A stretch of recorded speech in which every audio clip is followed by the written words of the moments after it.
এজন্য আল্লাহ ডেকে বললেন, খবরদার, বাবা মারে বৃদ্ধাশ্রমে রেখে এসো না। তোমাদের জ্বালা যন্ত্রণা বাবা মা সহ্য করেছে, তোমারে ঘর থেকে বের করে দেয় নাই, এতিমখানায় রেখে আসে নাই। এজন্য বাবা মা যদি ঘরের মধ্যে পেশাব করে পায়খানা করে পরিষ্কার করবা, তাহলে তোমার জীবনটারে উজালা করে দিবে কে? আল্লাহ। বৃদ্ধাশ্রমে রেখে আসা যাবে? বাবা মারে যদি বৃদ্ধাশ্রমে রেখে আসো, মনে রাখবা তোর কপালে বৃদ্ধাশ্রমে জুটবে না।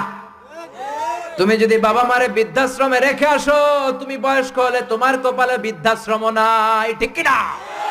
ভাঙ্গা থালা হাতে নিয়ে তুমি রাস্তায় ভিক্ষা করে খাবা। এজন্য আল্লাহ বললেন, ইহসানের প্রথম ব্যাখ্যা, ইম্মা ইয়াবলুগান্না ইনদাকাল কিবারা আহাদুহুমা আও কিলাহুমা ফালা তাকুল লাহুমা উফ। বাবা মা যখন বার্ধক্যে উপনীত হয়, তাদের কোনো কাজে নাক ছিটকাবা না, উফ শব্দটাও করবা না, উহ আহ এটাও বলা যাবে না। কথাটা কার?